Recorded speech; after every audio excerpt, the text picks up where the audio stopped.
Spoke Ronnie Edwards, taking community service to the next level. Ronnie Edwards, taking community service to the next level. Welcome back to Spotlight on 5. I'm Ronnie Edwards, Baton Rouge Metro Councilwoman representing District 5. Happy to say in this second segment of our show, we have two beautiful ladies with us, Gisele Haralson, who recently wrote When Money Meets Seduction, and my wonderful, extraordinary legislative assistant. We have Tyra Banks with us, who just recently published her first book, and that is The Purpose-Filled Woman. And I love the tagline. I love that tagline, honoring your journey and living with intention. Welcome, ladies. Thank you for having us.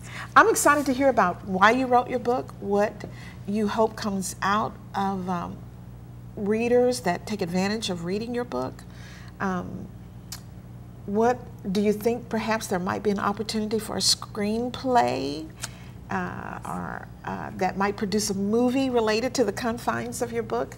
Let's talk. Well, let me just say this right here, and thank you so much for having me. The reason that I wrote this particular book, When Money Meets Seduction, is in the first book I had a chapter that was on financing and money. And I knew that once that book was published, I wanted to come out with something that was specifically geared toward finances, money, and educating women in that area. I think that it's very, very important as women that we are very much in tune with our finances and money, and so therefore I spent the next 2.5 years really delving into the issues that women were facing when it came to finances. Great. And there came When Money Meets Seduction. Awesome. Yeah. Because that can make or break you on many different levels when you're not wise. That's right. And a good steward of how you utilize the finances that you're blessed with. That is very true. That is very true, and that's what I was finding. And so that's why I felt that that I needed to address that. And one of the things that in my research, because all of my books are research-based, in issues of divorce and separation, it's often women and children that suffer financially. Absolutely. So I wanted to get that message out. Yes. And in our community, we have a high percentage of women, single parents that are raising children that live in poverty. That's right.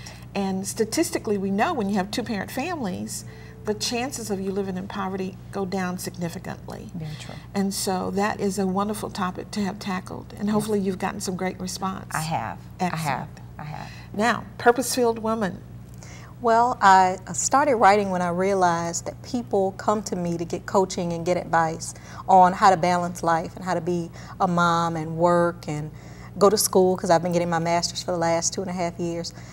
And one day, my life coach just fussed at me and was like, you need to write the story, you need to help people. You can't talk to everybody on the phone, you can't counsel everyone. And so I decided to start writing the book. And driving down the road, and I'm like, I envision all these things coming from this book, you know, a coaching program, a retreat where women can just come and we can lay on the floor and say, this is what I'm facing and it feels like a mountain, and how do I get through it? Because I've been through so many things, homelessness and poverty, single parenthood, divorce. And so I knew that there was something alive inside of me that needed to come out. Once I started to write the book, it all just began to flow. Great. So I definitely see, I don't see a movie, but I definitely see lots of other projects that will help women. Yes.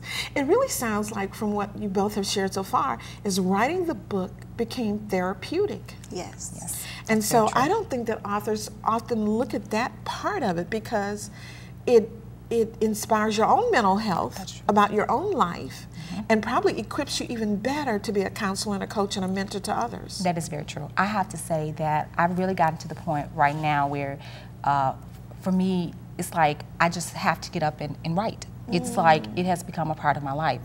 And I can't see myself without doing it. In addition to the writing, I truly believe that in order to be a writer, you have to be a reader. Absolutely. Yes, you have to. I agree.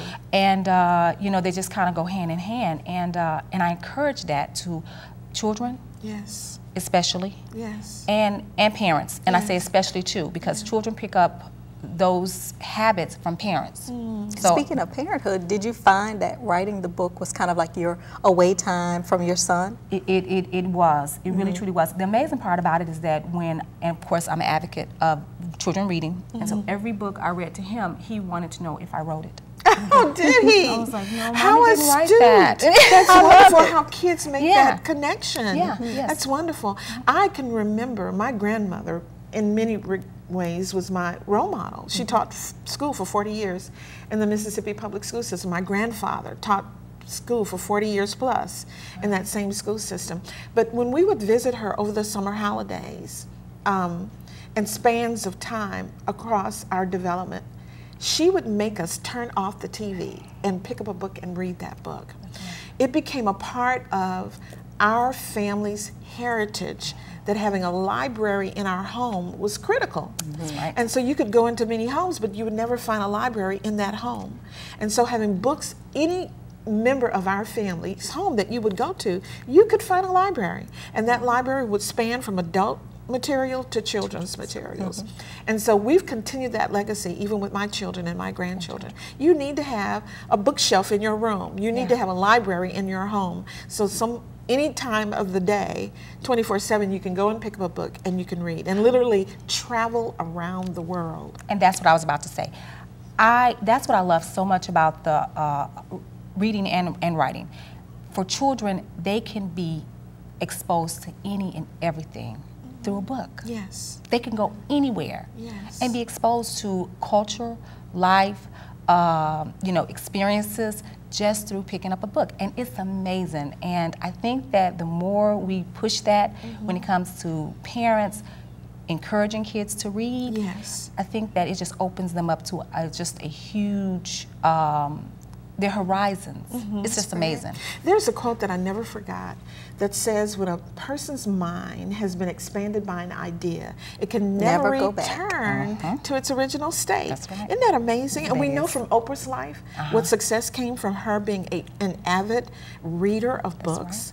I know from my cousin Brenda's life, who's an attorney in Sacramento, California, how successful she was at top of the line colleges and universities, because even as a child, we called her a bookworm. That's right. I know from my oldest granddaughter how astute she is as a 4.0 student, because she is an avid reader. And I'm not just talking a little flimsy book. I'm talking about books that are about this thick, that are series. Exactly. Teenagers now love to read serious books when they're serious readers. That's right. And so that is so inspiring to me, And I that think- book can literally transform your life that way. Right. And when we write our stories and we put them out there for other people to learn from, we transform our communities. We transform other people's lives. I'm a strong believer that we overcome by the word of our testimony. And so if you never tell me that God healed you, it doesn't help me get my healing. It doesn't help me get through. If you never say I can be a single mom and do all this stuff, then I don't necessarily believe it as much until I see someone who's gone through it. Yes. And did it. Yes. I love it. I love the passage in Hebrew that says we're to provoke one another unto love and good works. Yes. So I believe that when you've been an author, you've sat down, you've taken the time to outline and map out a book and fill the confines of those pages with meaty, in-depth language that literally can lift off the page for a reader when it impacts their life in such a personal way. That's such a wonderful gift that you've given back to humanity. And I hope that at the end of the day, is one of the impacts that comes out of the Mission Possible Conference.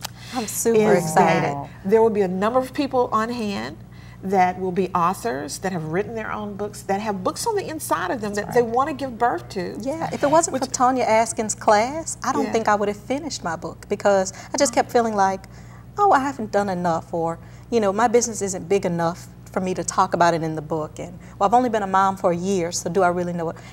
Doubt and fear and worry. And that's why we need things like Mission Possible, because you go there and you get to see other people who've made it through the battles, they made it through the storms, and they make it through, and you can kind of copy or follow some of the steps to success. Right.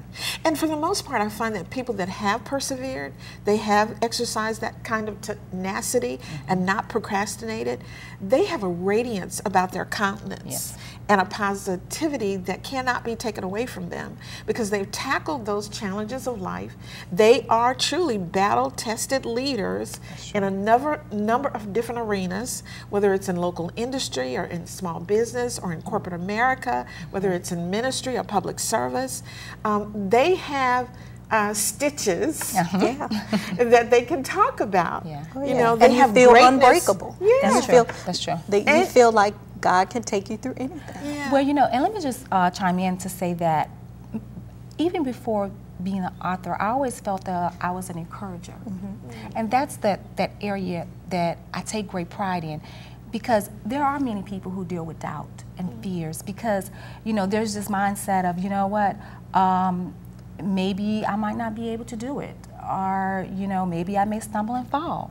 But you know what, one of the things that I've always came up with in my mind to say, you know what, I'm not afraid to succeed, and I'm not afraid to say, fail. Yes. And so I go in feeling that, you know what, it's going to be all right. And the first chapter of my book is the key is to believe. Yes. So I believe that it's Yes. possible. Yes. I love that kind of attitude because it's a can-do attitude. And that's another lesson that I learned from my grandmother. She did not believe in can't.